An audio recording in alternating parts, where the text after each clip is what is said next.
UP का अयोध्या में 25 नवंबर को होने वाले ऐतिहासिक कार्यक्रम को लेकर तैयारियां युद्ध स्तर पर चल रही हैं। मुख्यमंत्री योगी आदित्यनाथ भी तैयारियों का जायजा लेने अयोध्या पहुंचे। 25 नवंबर को देश के प्रधानमंत्री नरेंद्र मोदी राम मंदिर के शिखर पर धर्म ध्वज की स्थापना कर देश और विदेश के राम भक्तों को राम मंदिर पूरा होने का संदेश भी देंगे। अयोध्या के राम मंदिर के शिखर पर ध्वज फहराने की तैयारियां पूरी हो गई हैं। कई बार सेना के बड़े अधिकारियों ने इस पर रिहर्सल भी किया है। अब 25 नवंबर को दोपहर 11:55 से लेकर 12:10 के बीच शुभ मुहूर्त पर देश के प्रधानमंत्री नरेंद्र मोदी शिखर पर धर्म ध्वज की स्थापना करेंगे। खास बात यह है कि बटन दबाने के सिर्फ 10 सेकंड के अंदर ही केसरिया ध्वज हवा में फहराने लगेगा।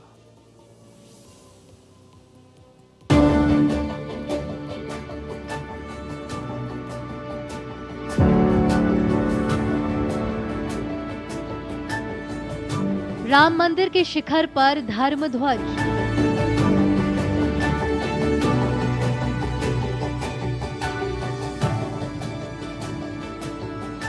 अयोध्या में आ रहा ऐतिहासिक क्षण।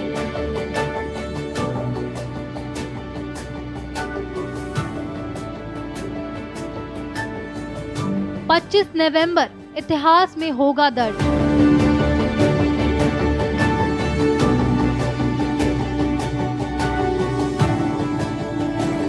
पीएम मोदी फहराएंगे केसरिया ध्वज।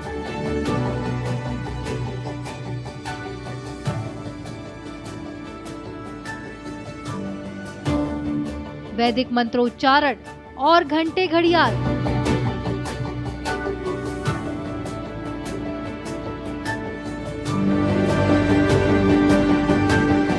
दसों दिशाओं में गूंजेगा जय जय श्री राम।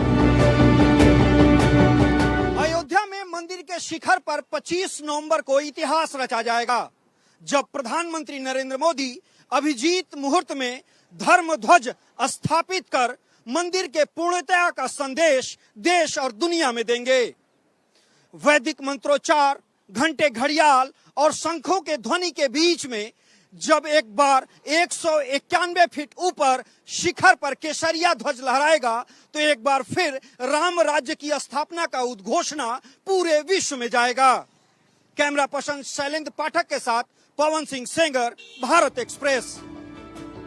अयोध्या में राम मंदिर के शिखर पर धर्म ध्वज पताका फहराने के ऐतिहासिक क्षण की तैयारियां जोरों पर है। 25 नवंबर की वो तारीख तब इतिहास के पन्नों पर एक बार फिर दर्ज होगी, जब प्रधानमंत्री नरेंद्र मोदी संपूर्ण देशवासियों को मंदिर पूर्णता का संदेश देंगे। पीएम नरेंद्र मोदी बटन दबाकर ध्वज को फहराएंगे। उनके साथ मोहन भागवत भी मौजूद रहेंगे। इसके लिए 12 बजे से 12:30 बजे के बीच अभिजीत मुहूर्त तय किया गया है। बटन दबाने के बाद 10 सेकंड में ही ध्वज हवा में लहराने लगेगा। केसरिया रंग के खास ध्वज पर सूर्य, ओम और कोविदार यानी कि कचनार के नाम से जाना जाने वाला अयोध्या के शाही वृक्ष के प्रतीक बने हुए हैं।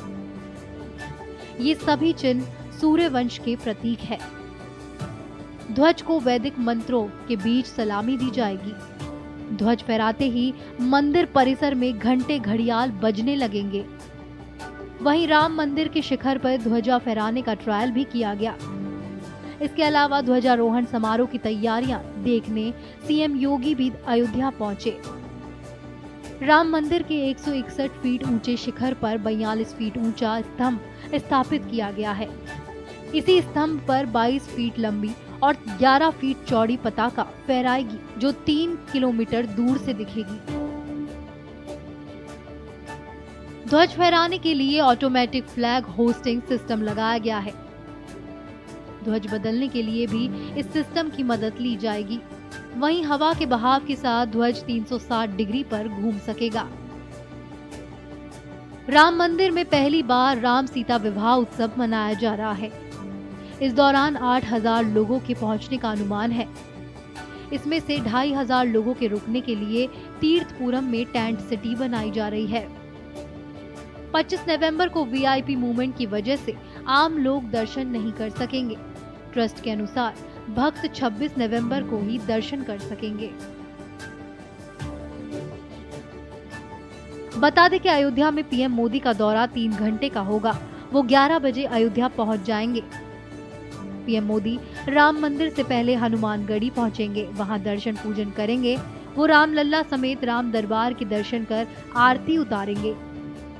अभिजीत मुहूर्त में दोपहर 12 बजे से 12:30 के बीच 191 फीट ऊंचे शिखर पर पीएम मोदी ध्वजारोहण करेंगे। पीएम सप्त मंदिर परकोटा, शेषावतार मंदिर और रामायण के श्रीडी म्यूरल्स भी देख सकते हैं। फिर वो मंदिर में काम करने वाले इंजीनियर और श्रमिकों से मुलाकात कर सकते हैं। उनके लिए मां अन्नपूर्णा मंदिर के पीछे ग्रीन हाउस तैयार किया गया है। एसपीजी ने यहां की सिक्योरिटी अपने कब्जे में रखी है। अहमदाबाद के कारीगरों द्वारा तैयार राम मंदिर पर फहराने वाली ध्वजा कई मायनों में खास है।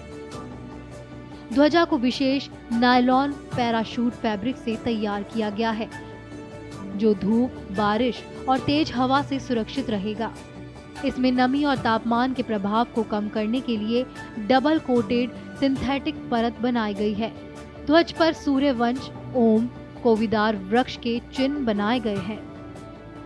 राम मंदिर पर फहराने वाले ध्वज को लेकर चर्चा हो रही है कि क्या ये तिरुपति बालाजी की तर्ज पर हर रोज बदली जाएगी। ट्रस्ट के मुताबिक ऑटोमेटिक सिस्टम की वजह से इस ध्वजा को बदलने के लिए पुजारियों को शिखर पर ऊपर नहीं जाना होगा। जिस तरह से बटन दबाकर ध्वज फहराई जाएगी, उसी तरह से कंट्रोल रूम से ध्वजा को नीचे भी लाया जा सकेगा। पुजारी इस ध्वज को आसानी से बदल लेंगे। हालांकि अभी तक तय नहीं किया गया है कि ध्वज कितने अंतराल में बदला जाएगा। मंदिर निर्माण समिति के अध्यक्ष नृपेंद्र मिश्र के मुताबिक अभिजीत मुहूर्त में ही भगवान राम का जन्म हुआ था। इसी मुहूर्त में ध्वजारोहण भी किया जाएगा। भगवान से जुड़ी सभी कार्यों में उनके जन्म नक्षत्र का बहुत महत्व है। बता दें कि जन्मभूमि मंदिर परिसर के सभी मंदिरों में ध्वजारोहण का पूजन अर्चन 21 नवंबर से शुरू होगा। ट्रस्ट ने सभी मंदिरों के लिए पूजा अर्चना के लिए अलग अलग यजमाल के नाम तय किए हैं। सभी यजमाल गृहस्थ बनाए गए हैं। इनमें मुख्य यजमान श्री राम जन्मभूमि तीर्थ क्षेत्र के सदस्य डॉक्टर अनिल मिश्र और ट्रस्टी राधा मोहन भी हैं। सभी यजमाल 21 नवंबर को 25 नवंबर तक श्री राम मंदिर परिसर या ट्रस्ट द्वारा तय भवन में ही रहेंगे। बता दें, पहले 25 नवंबर के आयोजन में मेहमानों को मोबाइल ले जाने की अनुमति दी गई थी, मगर दिल्ली में ब्लास्ट होने के बाद एक बदलाव किया गया है। अब मेहमान अपने साथ मोबाइल अंदर नहीं ले जा सकेंगे। 25 नवंबर को सभी मेहमानों को सुबह 8 बजे से 10 बजे के दरमियान मंदिर में प्रवेश करना होगा। मंदिर ट्रस्ट ने परिसर में मेहमानों के लंच की व्यवस्था की है। राम जन्मभूमि परिसर में मेटल डिटेक्टर, डॉग स्क्वाड और सर्विलांस बढ़ाई जा रही है।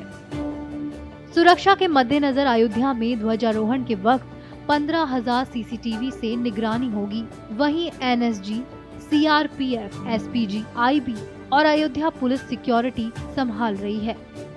येलो जोन में 450 सीसीटीवी लगाए गए हैं।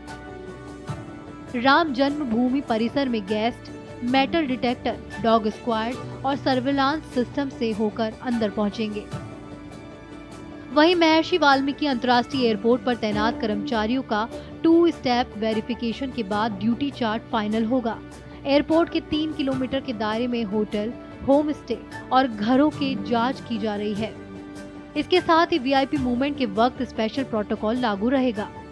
बता दें, राम मंदिर बनने के बाद पहली बार राम सीता विवाह का उत्सव मनाया जा रहा है। इसमें यूपी के अलावा नेपाल के जनकपुरी से भी मेहमान बुलाए गए हैं। आरएसएस प्रमुख मोहन भागवत और सीएम योगी आदित्यनाथ भी उत्सव में मौजूद रहेंगे। देश दुनिया से जो मेहमान अयोध्या आ रहे हैं, उन्हें ठहराने के लिए 5,000 से ज्यादा कमरों की व्यवस्था की गई है। इनमें से 1600 कमरे राम मंदिर ट्रस्ट ने विशेष रूप से बुक किए हैं, ताकि मेहमानों को किसी प्रकार की असुविधा न हो। तीर्थ क्षेत्र पूरम में एक भव्य टेंट सिटी बनाई जा रही है। जहां करीब 1600 लोगों के ठहरने की व्यवस्था है। मेहमानों को खाने पीने की दिक्कत ना हो, इसके लिए ट्रस्ट ने 7 जगह पर भोजन और प्रसाद की व्यवस्था की है। परिसर में बड़ी बड़ी LED स्क्रीन भी लगाई जाएगी।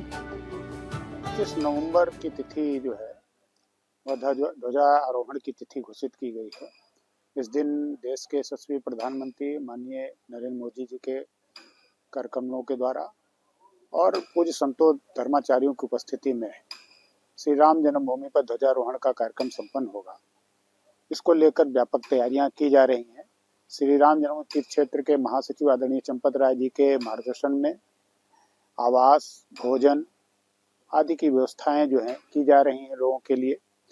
जो आगंतुक आएंगे, जो राम भक्त आएंगे, जिनको आमंत्रित किया गया है, जिन्हें ट्रस्ट ने आमंत्रित किया है, ऐसे उत्तर प्रदेश के लगभग 6 से 8 हजार लोग यहाँ पर उपस्थित रहेंगे और उनके आवास की व्यवस्था जो है श्री राम जन्मभूमि के निकट यानी कि 1.25 किलोमीटर 1.5 किलोमीटर के अंतर्गत बाग विजयसी में की गई है, जो तीर्थ क्षेत्रपुरम हम कहते हैं उसको, और कारसेवकपुरम में भी कुछ अल्प व्यवस्थाएं की गई हैं।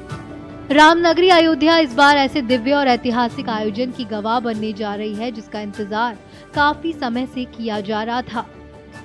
राम मंदिर निर्माण के बाद पहली बार भव्य राम सीता विवाह महोत्सव मनाया जा रहा है। पूरी अयोध्या दुल्हन की तरह सजी है। मंदिर परिसर, घाट, सड़कों और प्रवेश द्वार पर जगमगाती रोशनी इस पावन शहर की रौनक बढ़ा रही है। देश विदेश से आने वाले अतिथियों के स्वागत में ट्रस्ट और जिला प्रशासन तैयारियों में जुटा है। नेपाल के जनकपुर से लेकर यूपी के विभिन्न शहरों तक विशेष अतिथियों को इस ऐतिहासिक अवसर पर आमंत्रित किया गया है। भोजन और प्रसाद वितरण के लिए 7 स्थानों पर व्यवस्था की गई है। ध्वजारोहण से कई रोज पहले ही अयोध्या में राम विवाह का उत्सव शुरू हो जाएगा। हर घर में सजावट दिखेगी। मंदिरों में हल्दी, तेल और बारात पूजन के अनुष्ठान शुरू हो जाएंगे।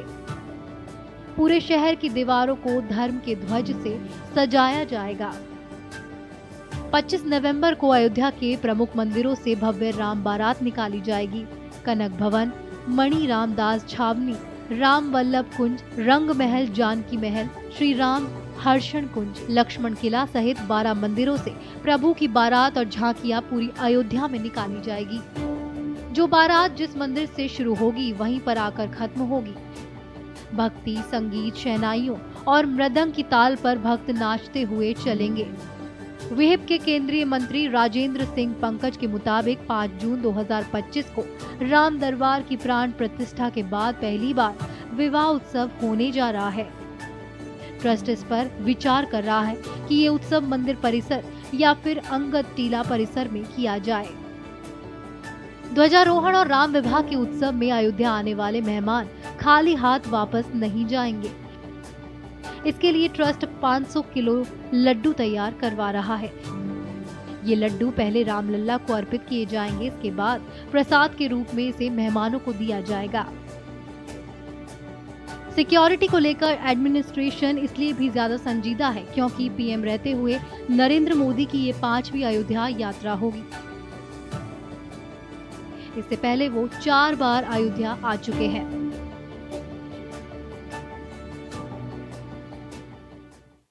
अयोध्या में 25 नवंबर को प्रधानमंत्री नरेंद्र मोदी के हाथों भगवान श्री राम के मंदिर के शिखर पर ध्वजारोहण होगा, जिसे कहा जा सकता है कि पहली बार भगवान राम के मंदिर पर जो शिखर बना है वहां पर ध्वज को लहराया जाएगा, फहराया जाएगा, चढ़ाया जाएगा। ये प्रतीक माना जाता है कि भगवान राम के मंदिर अब पूरी तरीके से बनकर तैयार हो चुका है और ये घोषणा भी प्रधानमंत्री नरेंद्र मोदी 25 नवंबर को करेंगे। आप देखिए कि प्रधानमंत्री नरेंद्र मोदी जब अयोध्या पहुंचेंगे तो उनका रूट क्या होगा, तो उसके लिए जिला प्रशासन ने यहाँ पर वृहद इंतजाम किए हैं। पहला है जो साकेत डिग्री कॉलेज पे, यहाँ पर 3 अलग अलग हेलीपैड्स बनाए गए हैं जो 30-30 मीटर की दूरी पर है और यहाँ देखिए कि किस तरीके से युद्ध स्तर पर ये पूरा निर्माण कार्य चल रहा है। और दूसरा रूट है जो माना जा रहा है जिस पर प्रशासन कार्य कर रहा है वो ये है कि महर्षि वाल्मीकि इंटरनेशनल एयरपोर्ट पर जब प्रधानमंत्री यहाँ पहुंचेंगे तो वहां से वो बाईपास होते हुए लता मंगेशकर चौक या ये भी माना जा रहा है कि चूड़ामणि चौराहे होते हुए सीधे राम जन्मभूमि पहुंचे। कैसे प्रधानमंत्री यहाँ पे जब आएंगे तो किस तरीके से वो राम जन्मभूमि जाएंगे, रामलला के मंदिर में ध्वजारोहण करेंगे और लगभग 8,000 से ज्यादा जो यहाँ पर अतिथि होंगे उनको संबोधित करेंगे और पूरे देश को संबोधित करेंगे। ये कार्यक्रम उसी तरीके से माना जा रहा है जैसे भगवान राम के मंदिर की प्राण प्रतिष्ठा हुई थी, तो वैसे ही ये कार्यक्रम उसी तरीके की रूपरेखा बनाई गई है। 8,000 से ज्यादा अतिथियों को यहाँ पे आमंत्रित किया गया है। बहुत अच्छे ढंग से पूरी अयोध्या को जैसे त्रेता युग जैसी अयोध्या दिखे उसी तरीके से उस पूरी अयोध्या को सजाया जा रहा है। और ये जो 25 नवंबर को जो कार्यक्रम है वो अपने में ऐतिहासिक हो, उसी की तैयारी की जा रही है। मनमीत गुप्ता, भारत एक्सप्रेस, अयोध्या।